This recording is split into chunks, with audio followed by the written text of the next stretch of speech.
anim pa lang hulungan to. So ang gawin natin, papaayos po natin yung ano nito, structure. Isa sa gamit natin sa pagsasaka. Ito naman yung ano, ito yung rotavator. Yan, dapat isahan lang. First buko. Dapat kay ka na o.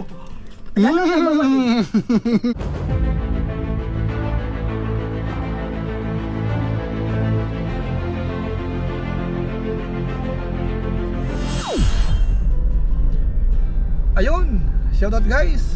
Muli, welcome sa aking YouTube channel. Ito po si Kuya Julay, ang inyong katugang, ang inyong kalingap, na muling bumabati po sa inyo ng magandang araw, magandang gabi, saang sulok man po tayo ng mundo naroon. At sa araw na ito, meron lang tayong i-share sa inyo mga kalingap, mga katugang. Dahil sa ngayon po ay galing kami ng Naga. At ito po yung first time na pumunta uli ng aking mga kasama dito sa lugar ng nanay ko. Dahil tumuloy muna kami doon sa Naga. Dahil nga po merong online school yung aking bunso. So doon mo nag-stay kasi mas malakas yung internet doon. So ngayon, dahil weekend, pupunta kami ngayon dito sa barangay namin. So syempre, tingnan natin ano na nga ba ang update doon sa lugar natin. At isi-share natin yung ilan sa mga plano rin natin dyan sa lugar.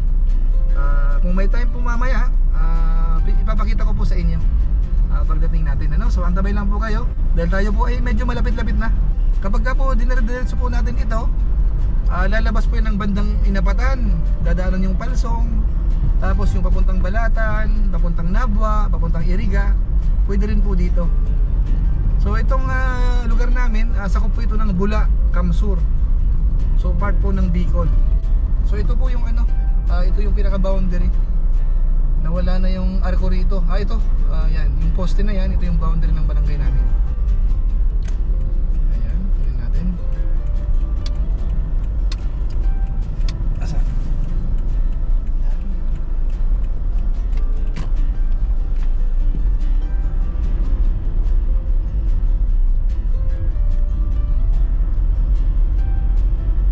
So tumubo na yung mga damo. Hindi na makita halos yung bahay, oh. Damo na ho lahat yan. At sa kaliwa ganun din. Ayan, wala palang tanim yung konting ano natin dito. Maliit na lupa, no? Ito yung pinaka-gate natin. Ayan. Kapag kagabi sinasarado yan. Ito naman yung bahay ng kapatid ko. At yun naman yung bahay ng nanay ko. Hanap tayong makaparadahan muna. Ayun, dito tayo. Garahe mo tayo. Tapos bibisitahin natin yung bandang ano rito. Yung bandang likuran siguro. Papakita ko sa inyo. Ayan. Dito tayo. Ayan, nanay ko. Nasa school pa. Nasa school. Ayan, dito tayo. Ito yung isa sa ano natin dito. Isa sa gamit natin sa pagsasaka. Ito naman yung ano, ito yung rotavator. Ang kalingap. So, bali ano rin to, medyo may kamahalan din ito ng konti. Pero pinundar natin para hindi tayo mahirapan kapag nagsasaka po tayo. Mabilis na ho. Pang ano ito, lumalabas parang pang araro. Ayan ano. Tingnan natin bandang likod. Ito naman pinalagyan natin ng ano, ito ano lang to, parang additional accessories ito. Dahil kapag puputik, nag-i-slide na yung gulong na yan. So ito ho, ito ang ano, ito ang tutulong. So kumbaga improvise ano lang po yan, accessories. Yan, ito po yung ano, ito yung parang nag-aararo mismo sa sakahan yan, malapad yan. So isang pasada lang, ilang araro ng kalabaw ang katumbas niyan. So ayan mga kalingap, ano, mga katulong natin. Yan. Yan, kubota yan, kubota. Siguro ano na ito, mahigit 1 year na to sa atin. Wala pa naman yatang 2 years. Ito naman medyo ano, sa totoong usapan, medyo may kamahalan talaga yan. Higit milyon po yan. Hindi ko rin po matandaan kung ilan yung butal. Pero ako po, ang masasabi ko, hindi ko masyadong nire-recommend yung ganitong equipment. Kung ang intention po natin ay panghanap buhay na paparentahan. Hindi ho ito kamukha nung nirecommend natin nung nakaraan, yung harvester. Medyo ho malaki ang chance na kumita ka po doon. Hindi kamukha po ng rotavator, malit ho ang chance. Dahil una-una, mahal yung krudo, tapos yung hatian po dyan sa operator, malaki. Dahil sa bandang Nueva Ecija ano siya, nasanay po yung mga operator doon na malaki po ang ano, malaki ang share. So kapag ka po sinumatotal natin, talo po yung may-ari. Kasi yung maintenance po niyan, ang magbi-maintain, yung may-ari. Ay napakamahal po ng piyesa niyan. Kahit yung change oil niyan, kung anong mga parts. Kamukha ngayon, dumaan kami doon sa Pili. Bumili ako ng clutch lining. So kaya kung ako tatanungin, hindi ko nare-recommend ho ito. Yung ganitong negosyo, kung paparentahan. Ito maganda ito, sariling gamit. Kaya kamukha nito, ang bala ko dito, sariling gamit lang. Gamit doon sa sakahan namin. At saka dito sa ilang part ng lupa na po pwedeng taniman. Kamukha nito. Ayan. Pwede itong taniman na magulay-gulay. Ganon din doon sa kabila doon. Mamaya pupuntahan natin. Sa likod muna tayo iikot. Tingnan muna natin dito. Ano nga ba ang development. Ano po? So muli, ang sinasabi ko, patungkol sa rotavator, hindi natin nare-recommend. Hindi sa pagdadamot po natin. Kung ayaw nyo pong sumakit ang ulo nyo, huwag ho kayong kumuha nito. Maliban na lang, malawak po ang inyong sinasaka at kahit pang sariling gamit, okay lang ho kayo. Kamukha ng ginawa po natin. Ito po yung gagawin natin, pang sariling gamit na lang po muna. Ano po? So yan, tuloy tayo. Tuloy tayo sa bandang likod.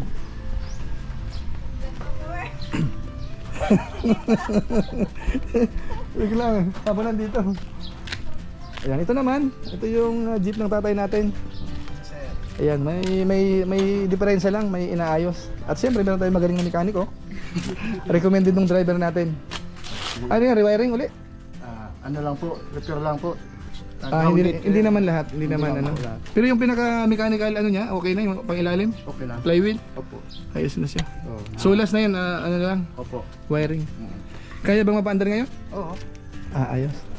Ano siya mga katugang? Mekaniko siya sa Naga, no? Opo. Sa Naga. Kung sakasakaling meron kayong mga ipapaayos, pwede ho sa kanila. Pakisabi yung ano, yung kumpanya or personal lang. Personal lang po. Sige, i-promote mo yung ano, yung magpapaayos diyan. Ano po, on call lang po. On call. Opo. Mekaniko. Pati wiring ano? Wiring. Mechanical saka electromechanic siguro kayang-kaya. Kaya. Ayan. Pati computer box. Computer box. So ayan, kung sakasakaling merong mga magpapaayos, hindi problema. Pinupuntahan mismo nila, may sasakyan sila para serbisan. So ayun ho ano. So ito yung isa sa ano natin, isa sa jeep natin na pumapasada yan. Yan, tapos ito namang isa nakatingga sa ngayon, higit 2 years na mula nung pandemic. Hindi ito naipasada. So ito, panibagong gagastusan na naman natin ito. Kasi marami nang sira dyan, ano, dahil hindi ginamit. So titingnan natin kapag merong konting budget, papagawa natin to para kumayod uli. Kahit medyo maliit ang boundary naman, okay lang naman yan. At least may panggastos tayo araw-araw. So medyo may kalumaan na ho. Ayan. At siyempre yung isa, siguro na natatandaan nyo pa ito, yung owner natin, pinakaunang sakyan natin, 1996. Ayan, buhay pa yan. Tumatakbo pa yan, medyo marami lang. Ayan. Yan mga gamit natin. Dito naman meron tayong ano rito, maliit na rice mill. Ayan. Ayan, medyo madilim lang. Hindi ko alam kung nasa yung switch ito. So maliit na rice mill ho yan. Ganun din. Puro gastos yan din ito. Nung nakaraan, bumili tayo ng battery. 6SM, ayan, nakakabit na pala. Bumili tayo dahil ginagamit daw yung battery ng rotavator natin. So ngayon okay na yan. Yan, dito tayo sa likod. Ito naman, yung flatbed dryer natin. Ayan, hindi nagagamit ngayon. Ayan, ayan. So ito yung structure yan. Ayan. So malaki ang gastos natin dyan. Umabot ng ano to, mayigit 400,000 yan. Dahil nga po ano yan, request ng tatay ko nung nabubuhay pa. So pinagawa po natin yan. Ito naman yung mga hand tractor na maliliit. Kaso nga lang ngayon, ginagamit ito kapag ano lang, parang finishing dahil meron tayong rotavator naman. Kamukha po ng pallet research naman. Yan, 2 unit na maliliit yan. Ngayon hindi na nagagamit yan dahil meron tayong harvester. Ano po, so punta tayo sa bandang likod. Yan, ito naman, ito yung trailer natin. Sinasakyan yan ng ano natin, harvester kung sakaling malayo ang pupuntahan at ayaw na ikarga sa truck. So dito sinasakay yan. So trailer, 100,000 yan. Hindi ganun kadali dito mga kalingap, mga katugang. So yung likuran yan, ito pala yung pinaka ano, yung pinaka source ng heat. Ito nilalagyan to ng ipa. Ayan, yung ipa ng palay galing dyan sa may rice mill natin. Ito yung likod natin, ano? Ayan yung rice mill natin. So merong ipa yan na ano, ito pakita ko muna sa inyo para alam nyo anong ipa. Yan yung rice mill, kapag nagigiling tayo ng palay, may lumalabas na ipa. So yan, libre na lang yan dito. So marami kaya ito ang i-utilize natin dito, yung mga ano, pwedeng panggatong, pangluto. So nagagamit ito.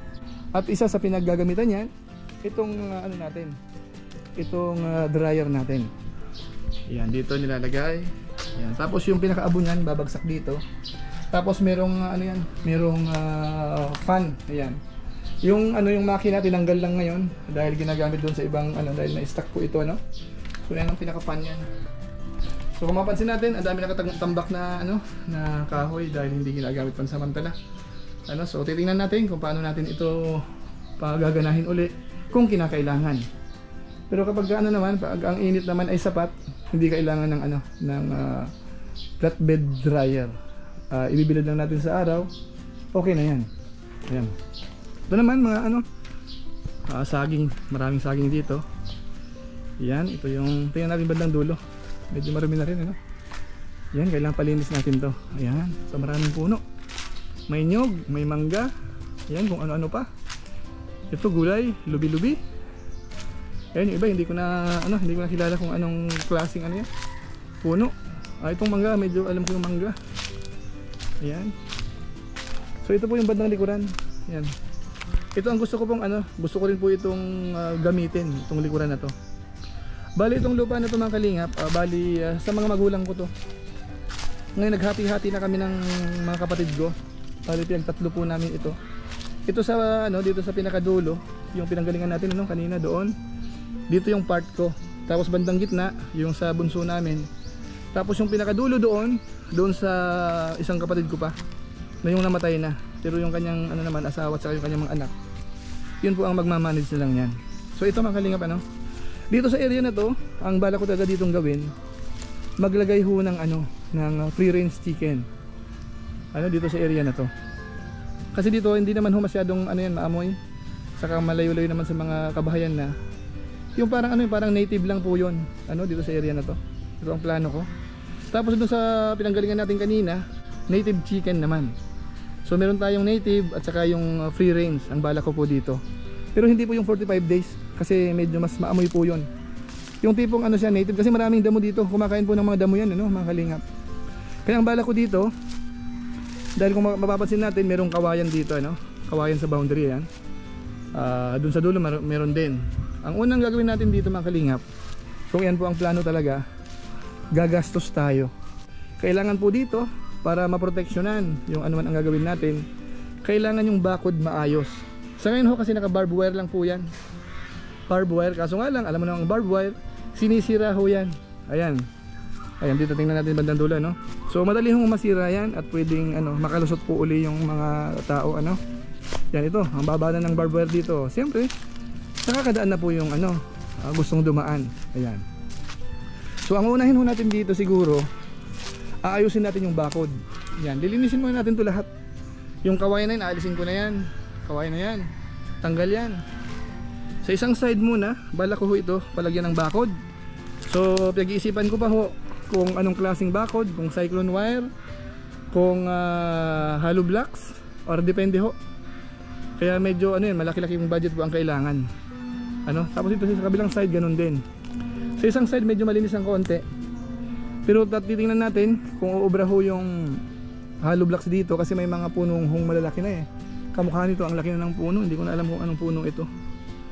So titingnan natin kung anong pinaka practical. Pero kung uubra ho yung ano, hollow blocks, prepared ho ako ng hollow blocks para pangmatagalan talaga siya. Pero kapag hindi, pwedeng yero din. O kaya naman may konting base sa baba tapos cyclone wire sa bandang taas. So pag-isipan natin, kukuha rin tayo ng mga opinion ng mga ano natin, yung mga gumagawa. Anong nararapat. Ngayon kung sakasakaling magmaterialize po yan at magkatotoo na makapag-put up tayo ng alagaan ng mga native na manok dito, banda roon, tapos dito naman free range sa limbawa, yung extra space dito, ang pwedeng idagdag dito, kalamansi. So pwede tayo magtanim din ng ilang puno ng kalamansi dito para at the same time hindi tayo namumroblema sa pang-asim-asim at kapag maraming bunga, pwede po yan pwedeng ibenta. Ano mga kalingap, so ito po yan.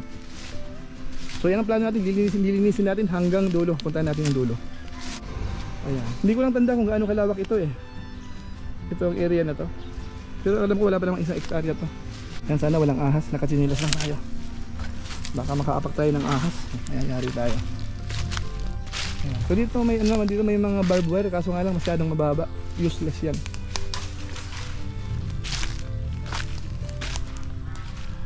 Ayan, so may ano sa kabila. So ito ganun din, itong kawayan na to, ipapalinis natin to. So maraming gagawin. Maraming gagawin. Papalinis natin yan hanggang doon sa pinaka boundary. Yan pinaka boundary mga kalinga. Yan. So siguro malawak-lawak din po ito. Kapag gaho ito ay nalinis, lagyan ng bakod, malawak ito. So ituli ko rin na ito mga katugang natin, mga kababayan. Ito ho ang pauubrahin natin. Kasi sa ngayon, puro damo lang po yan. Puro damo. Nasasayang yung space, yung lupa nasasayang. Kaya mas maganda, paanuhin natin ito, paubrahin natin to. Tingnan natin dito, sana walang ahas, medyo masukal dito. So ito yung pinaka boundary sa dulo. So dito medyo malinis dito ng konti. So mas madali rito. Yan, mas malinis dito. So tingin ko hindi ganun kahirap dito. Ayan. So marami tayong mga kapitbahay din dito. Kaibigan na rin natin yung karamihan dito. Yung iba kamag-anak natin. Ayan. Yan ang kaibigan natin gwapong-gwapo na babaero. Ano, kamusta? Kamusta Sadi? Kamusta Sadi? Sinosurvey. Para ano? Grabe pa lang kung sana. Masukal na. So ayun, nakipagkwentuhan muna tayo. Ngayon merong request lang yung kaibigan natin dito. Dahil itong puno na to, Jimelina daw to, medyo malaki na. So ang problema, yung pinaka-root niyan lumalaki. So parang tinutulak yung bahay niya. So mga kasirain nga nakikiusap kung pwede putulin yan. Tayo naman walang problema.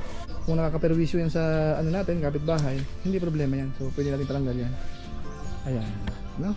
So dalawang malalaki. Actually tatlo yan. Kaso nga lang itong dalawa yata ang medyo may kalakihan na. So puputulin yan. Ayan. So ayan, pero may naisip tayo dahil yung puno medyo malaki na. So pwede po nating palagari yan. Gawin nating ano yan, 2x2, 2x3.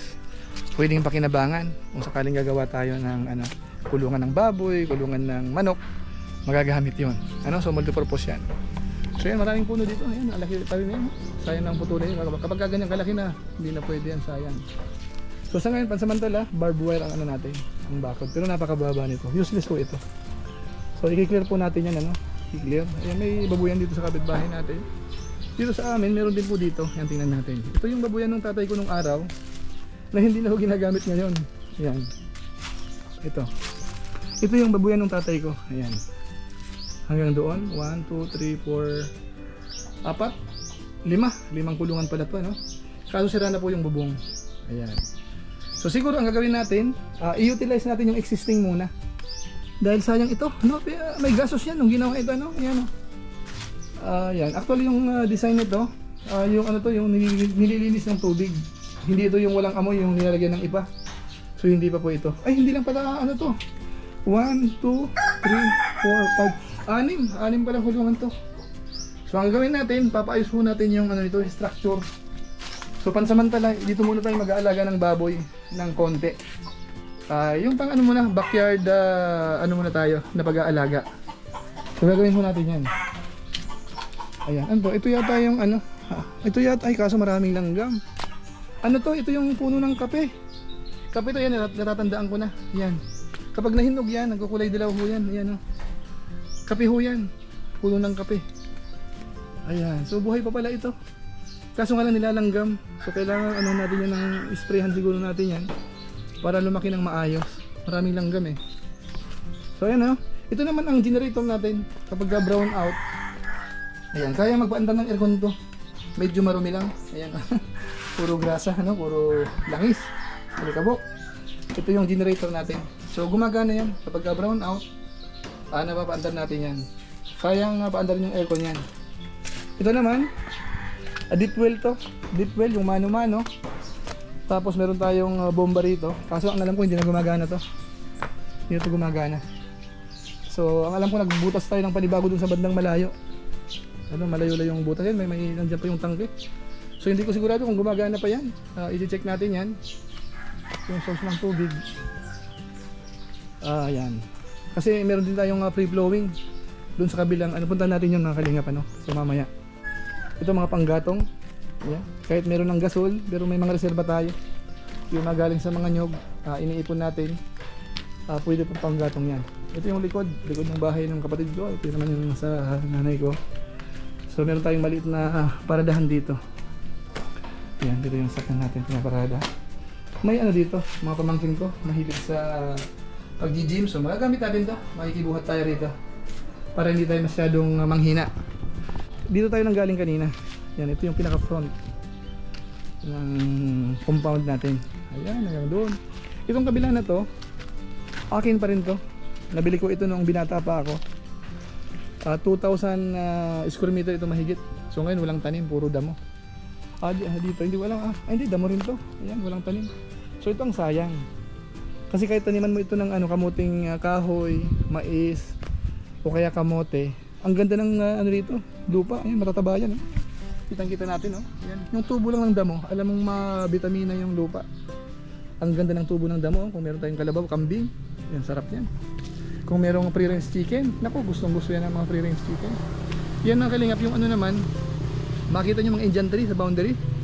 Tayo rin po ang nagtanim yan. Siguro mga 12 years ago, may gitna, no? So ang lalaki na. So ang gagawin natin ngayon, gusto ko lang putulan yan kasi ang masyado nang mataas. Kapag bumagyo, ano na yan, hindi na maganda yan. So papuputulan natin yan. Magtitira lang tayo ng tamang height, parang protection na rin po ng pinakabakod natin. Kasi barbed wire ho nakalagay dyan. Siguro dito sa pinaka-front, hindi masyado mo nang advisable yung konkreto dito. Pero kahit barbed wire, basta hindi madaanan ng tao. Yan ang kailangan natin, ano? Ayan, labas tayo. Meron pa tayong konti doon. So ito yung pinaka-boundary ng ano natin dito. Actually ito hanggang dito yan. Kasi diretsuhan ho yung sukat nito. Yan, hanggang dito, part po yan natin. Ano. Itong maliit na ano na to, may binabalak naman tayo rito. Kasi pwede ka magtayo dito ng ano, parang maliit na kamalig. Kung gusto mo magbenta-benta ng gulay, benta-benta ng mga kakali, ng isda, pwede rito. Magandang pwesto ito, no? So i-reserve lang po natin to. Ano? So part pa rin yan itong lupa na to dun sa 2,000 mahigit square meter na nabili natin. Kasama pa rin yan. Yan. So ngayon tawid tayo. Ito yung pinaka-compound ng ano natin sa may bahay. Paglabas natin dito, ito yung ano, kalsada. Diyan tayo nang galing. Dito sa kabila, papunta naman yan doon sa may ilog, doon yung sakahan. Ano po, so mga ilang ano siguro, mga wala pa sigurong 2 kilometro or mga lang 2 to 3 kilometers na siguro yan, malapit na yan. So dito naman, pag tumawid tayo dito, doon po sa iba, baka natatandaan nyo, meron na akong vlog patungkol dito. Ayun, daming damo. So hindi ko nagagamit masyado. Ganoon din dito. Meron tayong free flowing, yan, may tubig pa rin. Ayan. So may tubig pa rin, medyo mahina na nga lang. Hindi kumpara po nung araw. So medyo mahina. Ayan. Pero meron pa rin po, mapapakinabangan pa rin po yan. So hanggang doon yan, sa dulo, may boundary din yan. Tapos meron pang katiraso dito sa baba niyan. Naku, madamo. Malambot. Ay, teka. Hanap tayo ng matigas-tigas. Mabilog yung paa natin. So yan. Sa may baba dyan, may konting ano dyan, sakahan naman. Yan. Ay, putik. Basta dyan, yung medyo ano na yung kulay itim na yon, part pa rin po yan. Nasabi ko noon, kung sakasakali, pwedeng gawing fish pond yung bandang baba na yan. So, pero masyadong ano na po yun, last option na yun. Kapag ako siguro na natapos na natin yung mga dapat tapusin, pag-iisipan natin kung itutuloy po natin yun. So sa ngayon po, ano, palay po ang tanim ngayon. Yan, parang meron na eh. Parang bago lang. Yung mga maitim na yan, ano, meron na. Pero dito walang tanim. Merong konting gabi, pero konting-konti lang, ano. Pero yung part na yon, as in walang nakatanim. So walang nagtanim. Wala kasi nag-aasikaso. So ngayon na dito na tayo. Gagawin ho natin yan. Yan, merong mangga. Ito yung puno ng mangga. So dito sumisilong, malaking mangga na to. Siguro namumunga na rin to. May mga ilang puno rin po ng mangga rito. Ayan, doon. Ayan, mangga rin yan. Ayan. So ayan, okay na siguro yan. Balik na tayo doon. Papawisan tayo. Init. Ayan, boundary, no? Itong pinaka boundary, oh. Mula dito Tapos doon, hanggang doon. Tapos itong portion na to, kasama pa rin yan. Hanggang dyan. Yan, buko.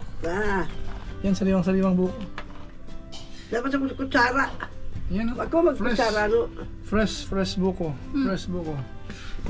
Dapat kaya ka na, oh.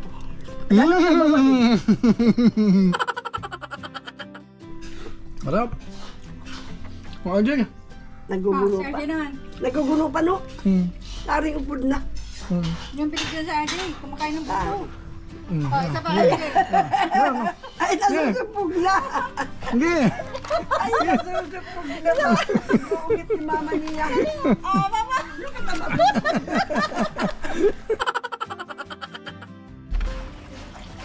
May part na medyo malambot. Yung may part na medyo ano na, matigas-tigas ng konti.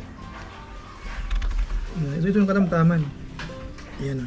Ito dapat hindi kutsara eh. Gumagawa yun ng pang ano na yung part ng balat.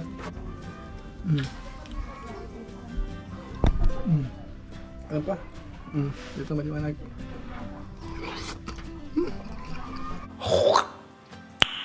Nice. Ubus.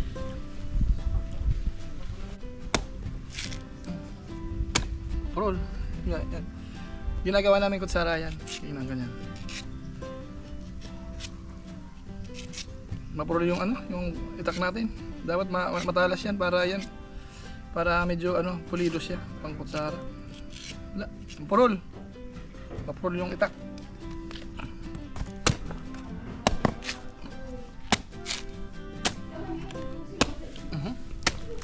Ayan. Yan ang ginagawa namin noon. Tapos, bubutasan mo siya. Ayan, may butas na pala. Tapos, butas na lang. Sarap. Ang sarap. So, medyo mahina. Dapat isahan na. Dapat tapos na yan. Ay, medyo manipis. Manipis ang konti. Manipis pa. Ito isa. Ito. Sayang sabaw. Kunin ang sabaw. Sayang.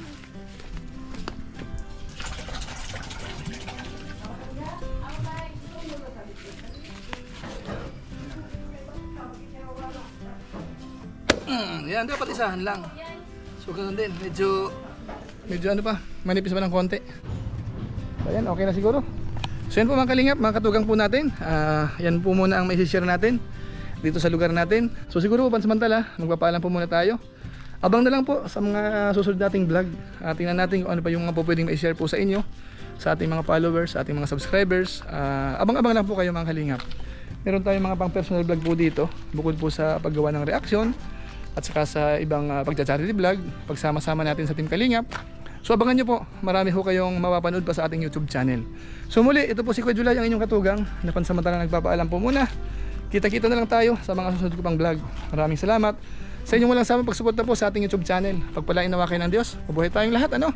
Pinagpapawisan tayo dahil masyadong mainit. Kita-kita lang tayo. Maraming salamat. Bye-bye po muna. Bye-bye.